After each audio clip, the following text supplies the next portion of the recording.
Hello and welcome back. This is video number 5, and in this video we're going to talk about the body text structure. Basically, what should you put in your content, and as you're writing your posts and your pages, how should you optimize it? So what you write on your blog post and page should be first and foremost definitely human friendly, and then of course secondly search engine friendly. See, a lot of people make the mistakes of trying to game the system, trying to make it so search engine friendly that they totally forget about who they are writing to. Now, Google at the end of the day really cares about bounce rate, and bounce rate, which we'll talk about later down the road, is basically if somebody stays on your page for a long period of time. If they just come to your page and they leave immediately and Google sees that, that's not a good sign. In fact, if they go to Google and they type in, let's say, for example, survival kit, and they go to your page and they don't like what they see, and then of course they go back to Google, Google knows that they just left your page, and that's not a good sign. And that will actually hurt your ranking. So if you merely write for the search engines, you're going to have to deal with the bounce rate, a high bounce rate, a low stick rate. Stick rate meaning how long do they stay, or how long do they stick around? And that will have a negative impact on you. So what that means is the longer someone stays on your website, the lower your bounce rate is. So if you keep that in your mind, the word bounce rate, the word stick rate, you will often see those words a lot when it comes to on-page optimization or even search engine optimization in general.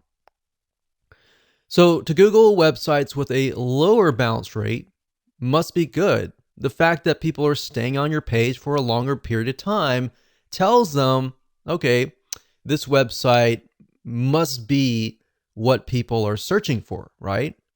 And this is important to Google and other search engines, as it also indirectly tells them that your site must have good content. And then they're going to rank you higher.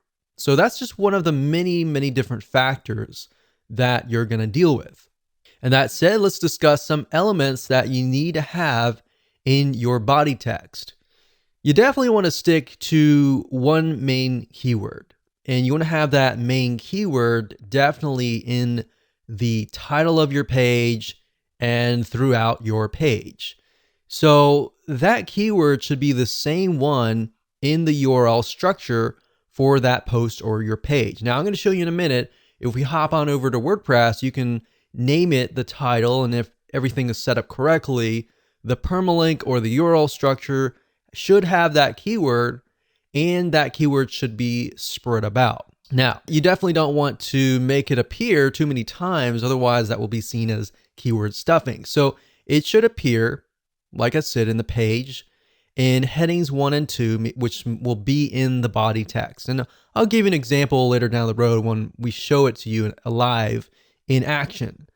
And it should be somewhere in the first paragraph as well. It should be bold or italicized. Now, don't overdo it. There are actually ways to get around doing this and make it look natural. You got to remember, you're writing first and foremost for the human being first.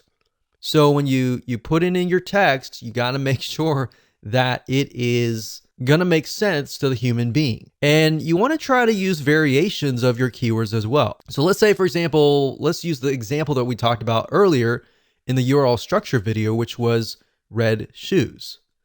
So you want to try to use variations of the keyword or even synonyms. So Google at least is smart enough. They have this huge database of words that are related. So as far as the body text and the other factors, what I'm going to do is stick with the exact same post that we looked at in the previous video with the URL structure. So up at the top, if we say that our main keyword is maybe find credible freelancers or places to find, maybe that's our keyword, places to find credible freelancers, then what we want to do is we want to make sure that it's in the heading 1 and 2.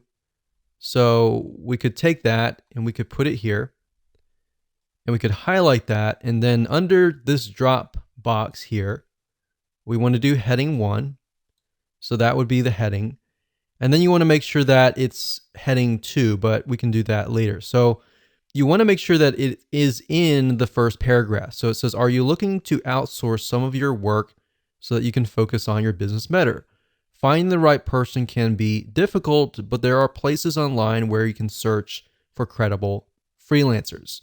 So places to find, we could say, so let's discuss places to find credible freelancers. So obviously the first letters are capitalized. So I want to make sure that it's human friendly. So we say, so let's discuss places to find credible freelancers. And then you can highlight that. So places to find credible freelancers. So this can be italicized. This can be bolded like that. All right. So that needs to be in the first paragraph.